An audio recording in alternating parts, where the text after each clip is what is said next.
ब्रेकनंतर तुमचं पुन्हा स्वागत। आपण चर्चा करतो आहोत विधानसभा निवडणुकीच्या निकालाविषयी आणि मी बोलत होतो गाडगीळ आणि हेमंत देसाई यांच्याशी की राहुल गांधी फॅक्टर किती महत्त्वाचा ठरलाय।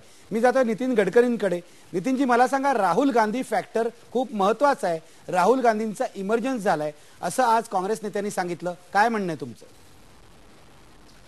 बघा, राहुल गांधींपेक्षाही एक गोष्ट लक्षात घ्या की या देशामध्ये 1947 पासून काँग्रेसची स्वतःची वोट बँक खूप मोठी आहे आणि विशेषतः इंदिरा गांधी वेगळ्या झाल्यानंतर काँग्रेसपासून ती वोट बँक गांधी परिवाराबरोबर लॉयल आहे आणि ती इंदिरा गांधी, राजीव गांधीनंतर ती विरासत सोनिया गांधींना मिळाली आणि ती राहुल गांधींना मिळाली। राहुल गांधींनी या देशात खूप मोठं काम केलं आहे आणि ते खूप डायनॅमिक आहेत आणि एकदम त्यांचं काहीतरी कर्तृत्वान आहेत असं नाही, ते चांगले नेते आहेत, त्यांना माझ्या शुभेच्छा आहेत। परंतु जे गाडगीळ म्हणतात ती गोष्ट खरी नाही।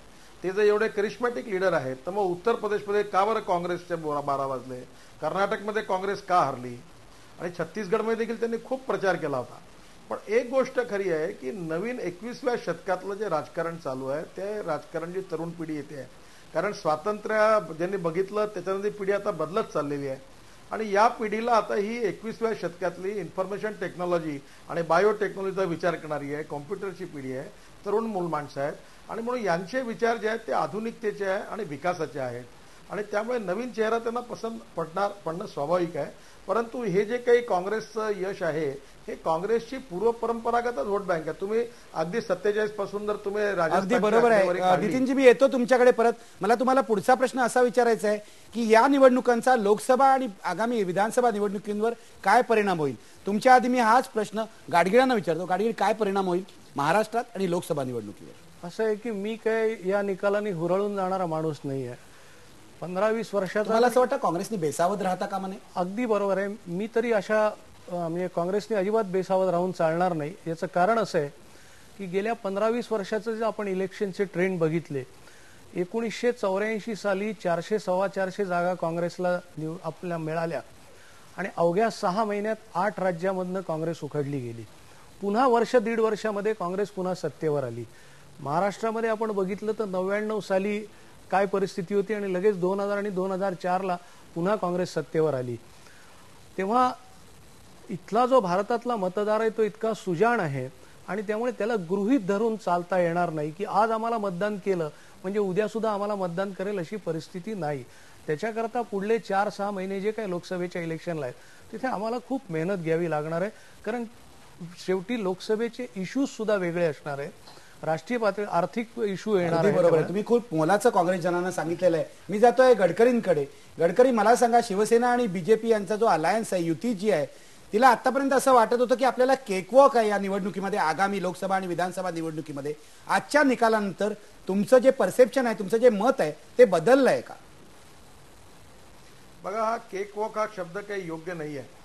जसं क्रिकेटमध्ये एखादा सचिन तेंडुलकर अनेक वेळा 101 किंवा सेंचुऱ्या मारतो, डबल्स येतो, कधी कधी 0वर आणि 8वर आउट होतो। त्यामुळे नथिंग इज म्हणजे क्रिकेट आणि राजकारणात केव्हाही काही होऊ शकतं। त्यामुळे केक वॉक वगैरे असं मानायचं कारण नाही। पण एक आश्चर्यकारक घटना मी तुमच्या आत्ता पोलवर बघितली की एवढं सगळं मी पण हे एक्सपेक्ट केलं होतं की लोक जो कौल देतील तो साधारण काँग्रेसची शक्ती वाढली असा देतील, पण 89% त्याच्या विरुद्ध कौल देतात। याचा अर्थ लोक लोकसभेत वेगळा विचार करतात, विधानसभेत वेगळा करतात, जिल्हा परिषद महापालिकेत वेगळा करतात, कधी व्यक्तीचा विचार करतात, कधी सरकारचा परफॉर्मन्सचा विचार करतात। आता आपलं जे हे आहे, जनता आहे, ते देखील प्रत्येक वेळा वेगळा विचार करतात किंवा मीडियाने सांगितलं म्हणूनही करत नाहीत।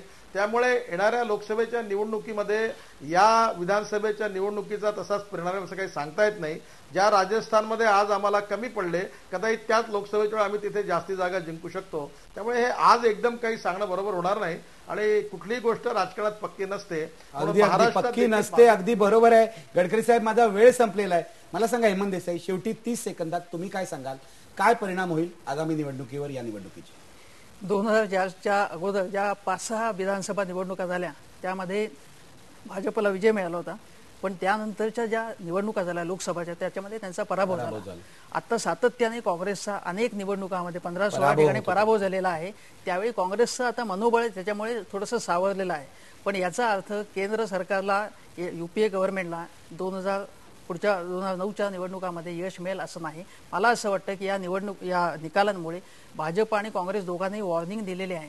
तुम्ही जर चांगला काम केला, गव्हर्नन्स चांगला असेल तुमचा आणि लोकांशी तुमचा धागा जुळला तरच तुम्हाला यश मिळेल. तसं नसेल, तुम्ही केवळ स्वतःचा विचार केला, भ्रष्टाचार केला तर तुम्हाला मतं मिळणार यश मिळणार नाही. अगदी महत्वाचं बोललेले आहेत आपले सगळे पाहुणे. मी शेवटी इतकंच सांगतो, आजची निवडणूक हा पुन्हा एकदा भारतीय लोकशाहीचा विजय आहे. भारतीय लोकशाहीने दहशतवादाला मागे सारण्यासाठी उचललेलं हे एक पाऊल आहे. आणि सर्व पाहुणे म्हणाले त्याप्रमाणे मतदाराला गृहीत धरता कामा नये. पुढच्या निवडणुकीत तो काय करेल हे सांगता येत नाही. म्हणूनच काँग्रेसला बळ थोडंसं मिळालेलं असलं तरी त्यांना सुद्धा बेसावत राहता येणार नाही आणि भाजपला सुद्धा बेसावत राहता येणार नाही. हेमंत देसाई म्हणाले त्याप्रमाणे दोघांच्या दृष्टीने ही एक वॉर्निंग बेल आहे, ती ऐकत राहा, जनतेचा विचार सोडू नका. शेवटी पुन्हा एकदा आपला आजचा प्रश्न मी घेतो, विधानसभा निवडणुकीच्या निकालामुळे काँग्रेसचं बळ वाढलंय का? आपल्या स्क्रीनवर तुम्ही बघू शकता 79% मराठी प्रेक्षक म्हणतायत काँग्रेसचं बळ वाढलेलं नाही. महाराष्ट्राचा कौल 5 राज्यातल्या निवडणूक निकालांपेक्षा वेगळा असू शकतो, हा संकेत यातून मिळतोय. आज इतकंच. धन्यवाद. पहा फक्त IBN लोकमत.